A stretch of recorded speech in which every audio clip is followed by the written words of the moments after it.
Josh Christopher, also known as Jacob, was a 5-star recruit and regarded as one of the best shooting guards in the class of 2020. He also had a huge fan base on social media, and a couple of his videos on YouTube went viral. To top things off, he was one of the main people who started wearing the short shorts and made them really popular. I think it goes without being said that he had a lot of things going for him. But however, with all of that being said, we really haven't heard too much out of this guy within the past year. So what happened to him and how's he doing now? Before we get into this video, just want to drop by and say we're on the road to 100K, so if you're loving content and love basketball content like this, what are you doing? Join the family, hit that subscribe button and leave a like for more. Now without further ado, let's dive into the story. You already know, to get into his story, we gotta throw it all the way back to where things started. The legendary life of Josh Christopher started on December 8th in 2001. A lot of people don't know this about him, but he's actually the youngest of 4 siblings. Ironically, all of them also played basketball and were really good. His brother Patrick played professionally, and he actually made it to the NBA and played with the Utah Jazz. I thought that was pretty interesting, and that also gives you a little information about his family. And oh yeah, I can't forget to mention that his sister played at St. Mary's and his older brother played at Arizona State, but we'll get into that a little later. Throughout his childhood and as Josh was growing up, it was about what you thought it would be. Since he had older siblings that always played basketball, he grew up with them and he got better by playing against them. Playing against them only got him better, and throughout his entire AAU career growing up, he always played against older competition and played up in age groups. In elementary school and in middle school, he was always a really good player, but he wasn't at that level of greatness like he would eventually reach. It didn't take him very long at all to reach that level, so let's flash forward in time to his freshman season. For his freshman year playing for Mayfair High School, this is where things took off. As just a 9th grader, he was averaging 14.4 points per game, 2.3 assists, and 6.1 rebounds. That is a really good and really solid stat line for a 9th grader.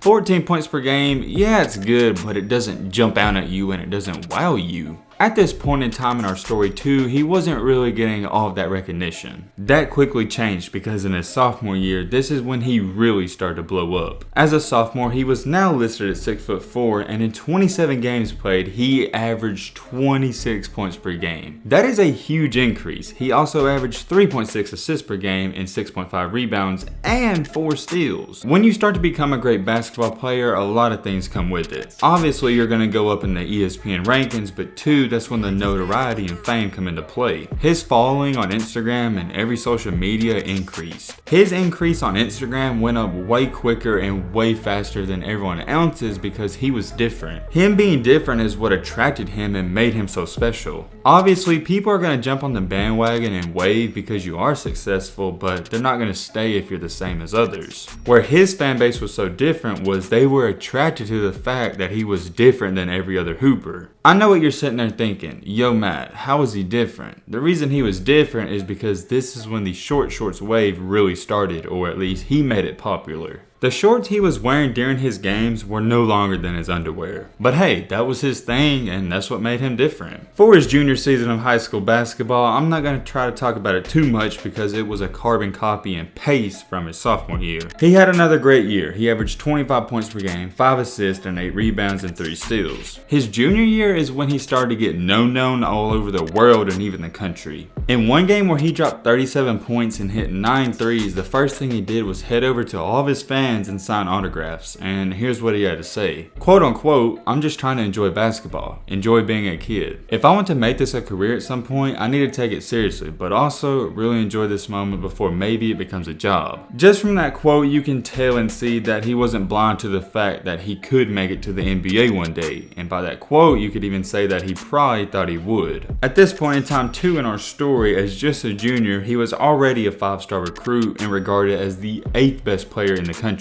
You could even go out on a limb and say his junior year of high school is when he reached his peak fame-wise. Not his peak for basketball, but his peak where people are talking about him non-stop. He didn't just have a crazy fan base, he also had coaches going crazy over him. They were flying out every opportunity they could to come see him play. One thing to note too is that when players are different and not scared to be different, there's a certain level of confidence that comes with it. Obviously, when you do something different that's not normal from the crowd, you gotta be confident in yourself. And about that, here's what one of his coaches had to say. I think what separates him from other kids his age is his confidence level. I've never come across something like it, and this is my 12th year coaching at this school. It's kind of unbreakable, unshakable. Also later adding, it's something you almost never see in kids his age. He believes that the next one is going in, he can miss 15 in a row and believe that's the next one's going in. From that quote, he was referring to his shooting ability, but he's confident in every aspect of his life. What really made Christopher so special at the high school level and why he was regarded as one of the top players is because he was super athletic, but he also had one of the best jumpers in the game. I wouldn't say it's something we've never seen before, but normally people that can do that get to the league. And remembering that one quote how the coach said he had an unbreakable game, here's what someone else had to say. He kind of has his own game. He has a high basketball IQ and he instinctively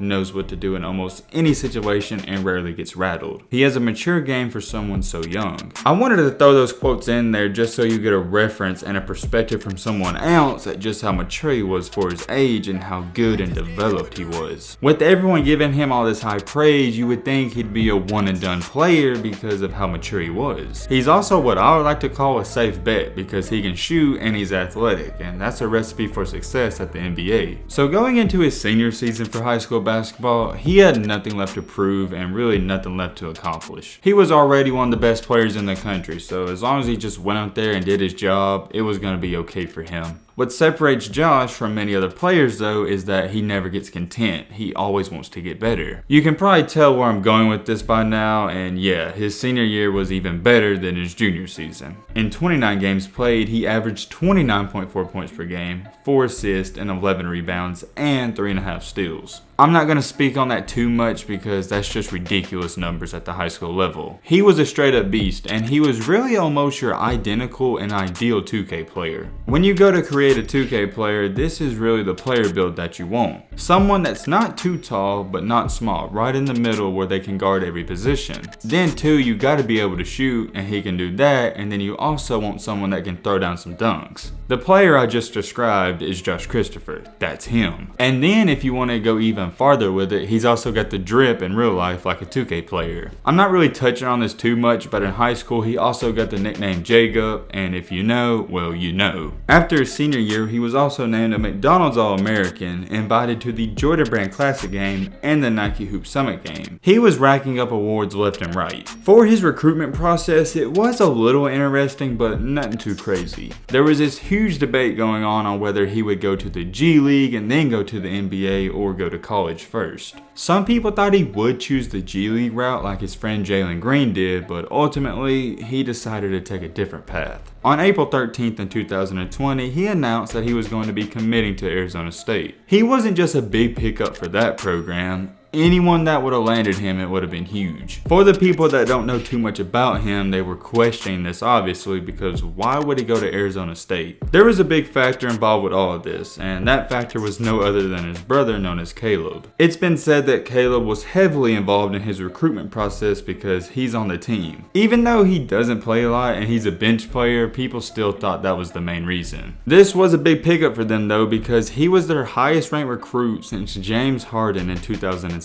Even though at the time it didn't seem like the greatest fit ever, it seemed like it would work out because he was going to be a star player on a not so great team. And what that means is he's going to get all the shine and he's going to get to shoot all the shots and be a star player right away. And for his freshman season, which was this current year, 2020 through 21, it's interesting to say the least. Some people are saying he had a disappointing freshman season, and then other people are saying it wasn't that bad and it was pretty solid. For me personally, I'm kind of somewhere in between all that. I think he had a good year, but let's get into the numbers and what happened. In this season, he only played in 15 games. He did start in all 15, but we'll touch on that in a minute. He averaged 14.3 points per game, 4.7 rebounds, and 1.4 assists. Averaging 14 points per game, well, over 14 points per game as a freshman is good. I don't care what anyone says. But it's not what he was doing in high school, obviously, because he was putting up crazy numbers there. He was shooting 12 times per game, which is kind of a lot, but he was pretty efficient. He was shooting right at 43% from the field. What everyone was really high on about this guy was his 3-point shot in high school, and going into college, people expected him to be a sniper, and well, it wasn't great and it wasn't bad. He wound up only shooting 30.5% from deep, and hey, you'll take that. What's so great about this guy and why people are still so high on him is because he's not just a 3-point shooter. His game is so versatile. If he's having a bad game shooting the 3 ball, that's okay because he can drive in and get 20 points that way, and it's vice versa. If he's not driving in and doing good, he can shoot the 3 ball. I tried watching some of their games this year, and the only knock I'll say on him is that he didn't look like he was comfortable out there all the time. I didn't think Arizona State was a good or great fit for him anyways, so at least he made it work. About Josh only playing in 15 games, here's what happened. He wound up having a slight injury throughout the season, and people thought he was going to be able to return, but here's what he said. On March 11th in 2021, here's what he tweeted. That's all she wrote for 20/21. Rough. Very rough. Nonetheless, I'm grateful to have had the opportunity to play the game I love, had fun watching these guys go out there and ball to the end. He wound up getting a lot of backlash for that, and the reason behind him getting some hate is because people thought he was taking a weak move out by sitting out the season because they thought he could come back and play. People were calling him a quitter, and he was quick to answer those critics, and here's what he tweeted out. Joshua Christopher did not opt out of no basketball season. Worked my tail off to get back on the floor, and it killed me to not be on the floor in the time for the tournament. I'm a product of the grind, and I stand on that. No cap in my rap, I love this game. I like the way he addressed that and came out with that statement because I'm disappointed in the people that were hating on him and critiquing him for not going back out there and playing. Because if you knew him, you knew deep down that he's got that dog and killer mentality, and it was hurting him to not play. Then right after that, he posted this on Instagram on March 14th. It was just a picture of him, and he said freshman year with a check mark. Some people think he's insinuating that he's coming back for his second year, but then others think he's saying freshman year is done. Now I'm on to the NBA. That's the up-to-date on Josh Christopher, and I think going to the NBA would be best for him right now because he's a projected first rounder and early second rounder. He's got a lot of potential, and if he goes back to Arizona State, I can only see negatives happening to him. I think he has more to gain going to the NBA, and he can work on his game when he gets there. Not too sure what's going to happen with him, but all I'm gonna say is I would be really shocked if he decided to come back to college. He has a great story, and the best part about all of this is that it's still going on, and it may not have even reached its peak for him. I think Jacob has a great and bright future ahead of him, and I'm excited to see what happens. Let me know in the comment section down below what you think about all of this, but with all that being said, that's gonna wrap up this video. I hope you guys enjoyed. I hope you guys learned something. If you're new to the channel,